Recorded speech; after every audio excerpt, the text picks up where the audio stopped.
હાલ ગેસના બોટલોની કટોકટી વચ્ચે નવા ગેસ પાઇપલાઇનના કનેક્શન મેળવવા માટે ગેસ ઓફિસ ખાતે ફોર્મ લેવા માટે ગ્રાહકોની લાંબી કતારો જોવા મળી રહી છે।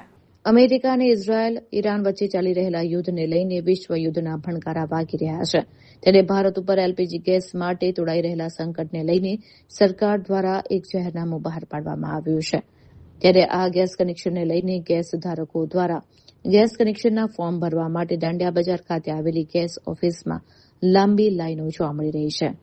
ગેસ વિભાગના એચઓડી જિગ્નેશ ગોહિલે માહિતી આપતા જણાવ્યું હતું કે ગેસ લાઈન માટેના ફોર્મ વડોદરા શહેરના દરેક વોર્ડમાં મળશે અને ઓનલાઈન ફોર્મ પણ ભરી શકાશે। તો વોટ્સએપ પર જે મેસેજ ફરતો થયો છે કે ગેસ લાઈનમાં ડિપોઝિટ લેવામાં નહીં આવે તે વાતનું ખંડન કર્યું હતું।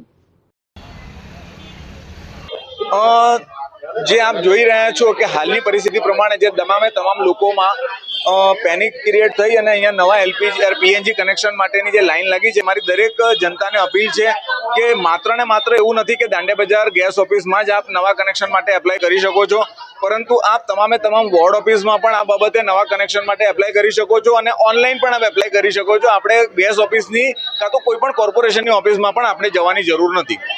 કેટલા પૈસા ભરવાના આવશે એને લઈને લોકો મૂંઝવણમાં રહી રહ્યા છે। ના, આમાં જે પેપરમાં જાહેરાત આવી છે કે ભાઈ ડિપોઝિટ ભરવામાંથી મુક્તિ છે, પરંતુ એવી કોઈ પણ સરકારશ્રી તરફથી અમારા પાસે એવી સૂચના નથી। વડોદરા ગેસ લિમિટેડ દ્વારા જે 300 રૂપિયા રજીસ્ટ્રેશન ફી હતી એના અંદર વિવર અમારા ટોપ ઓથોરિટીએ જે જાહેર કર્યું છે એમાં જ મુક્તિ છે। બાકી જે ડિપોઝિટની રકમ છે એ નિયમ પ્રમાણે ભરવાની થશે।